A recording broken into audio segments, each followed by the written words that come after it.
Hello, hello. This is Mary Schiller, author and coach, coming to you from inside my apartment in Paris, France today because it is raining outside. So the weather is not quite cooperating with us today. That's all right.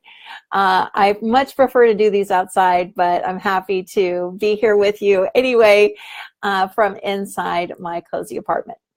I wanted to continue this discussion about your feelings don't matter. So in yesterday's Facebook Live, which I think was November 26th, 2017, kind of lost track of the dates here. This month has gone by so fast. I was talking about the fact, yes, it's a fact, that your feelings don't matter.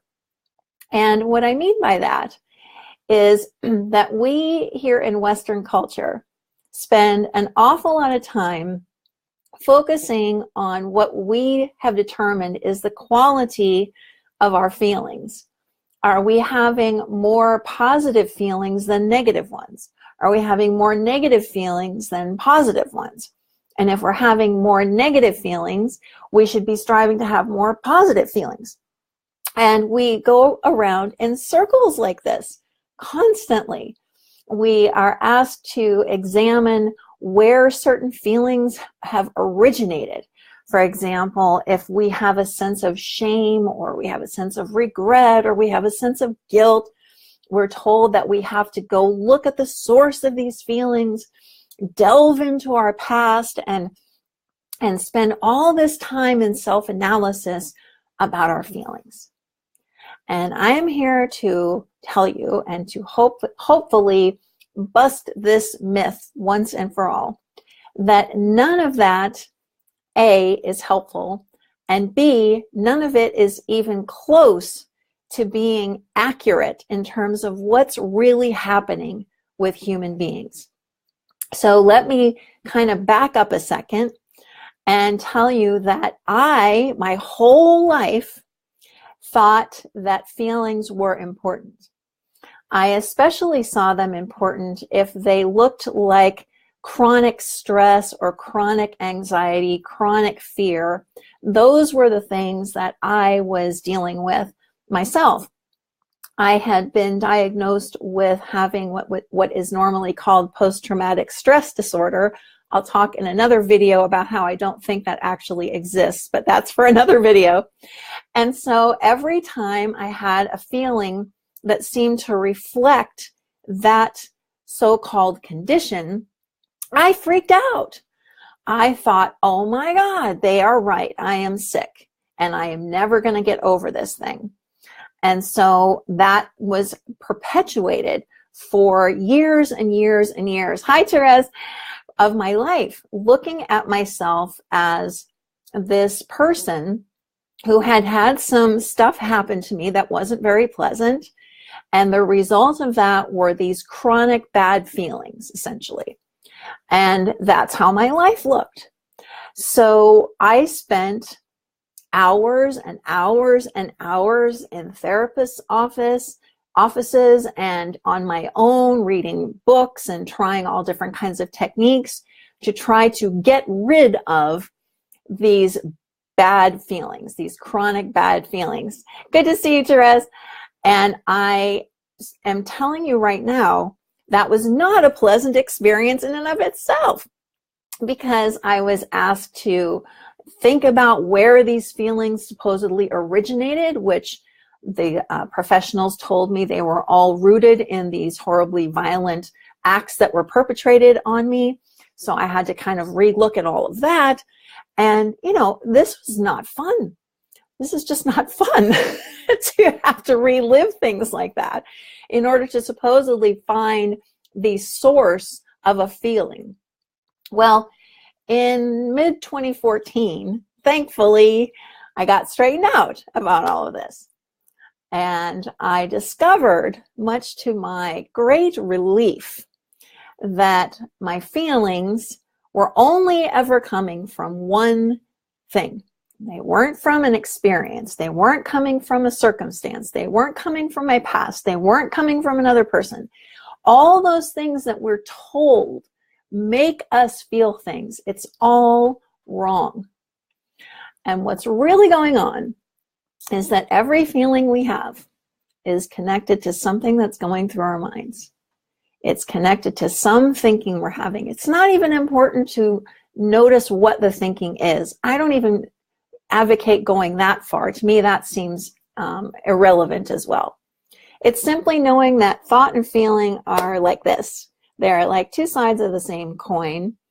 And we have a thought, we have a feeling. We have a thought, we have a feeling. And feelings certainly do not indicate the quality of our life or the quality even of the thoughts we have. They are simply things that occur. It's like, you know, we wouldn't look at the ocean and say, well, you know, that wave was a little too high and that one was a little too low. You know, they should have been more even. We never would do something like that. So why do we make these judgments about ourselves? It's because we think that these feelings matter. It's because we think that these feelings are important, that they're indicating something about ourselves, about our lives, about what we're supposed to do, what we're not supposed to do. And it's not true. It's simply not true. Where we get into trouble is when we start looking at feelings as these transmitters of important information. And that is not what they are designed to do. They are designed for one thing, and that's to give us this amazing human being experience. Feelings allow us to have this experience of being human in this body, in connecting with people. And if you start to look at feelings more from this zoomed out perspective, they start to look like the most incredible gifts that you could ever imagine. Think about the range of human emotion. It's pretty hard to even quantify what that is. And to even begin to assume that I could know what feeling was better or worse than any other along that huge broad spectrum is pretty ridiculous. It's ridiculous. And so when I say your feelings don't matter, what I'm really saying is you do not have to be focused and concerned about every single up and down and blip in your thinking and feeling, because that isn't you. You are so much bigger than any thought/feeling that is going through your head at any given time. That's like saying the ocean is contained in the waves, which is obviously not true. The waves are just the top line of the experience of the ocean, but there's so much richness underneath that we can be exploring and experiencing once we take our inner focus off of these little up and down blips in our thoughts/feelings. So I would encourage you, if you can, when you have a feeling of anything that you've deemed unacceptable, that you don't like, don't do anything about it, because it's connected to a thought, and thoughts designed to change all the time. That's how we're made. And luckily, the other thing I found out in 2014 was that our default setting as human beings is one of calm, composure, resilience, happiness, courage, confidence. All those things that we've been told we have to focus on and work on, they're already here. We don't have to do anything about them at all. So sit with the feeling until it passes. Don't worry about having it. It's not important. It's not you. You could never be contained in a feeling or a set of feelings. Not possible. There's nothing wrong with any thought/feeling that you have. Isn't that a relief? What this did for me, just to sum up, was after I saw this for myself, I realized that I hadn't been sick all those years. I didn't have a mental illness. What had been happening was I was having some repetitive thinking that I was looking at and I thought was important to pay attention to. That's all that was going on. As soon as I saw that I didn't have to pay attention to it because it didn't have anything to do with me, It was simply thoughts going through my head. My quote-unquote post-traumatic stress disorder disappeared in about 6 weeks.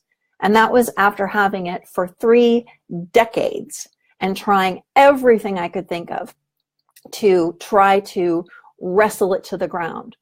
But I was wrestling with air. You know, we can't control the thoughts and feelings we have. We can't.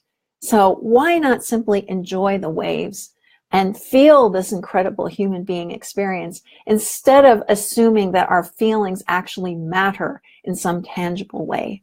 There's a lot more going on to life than these wavy feelings we've got.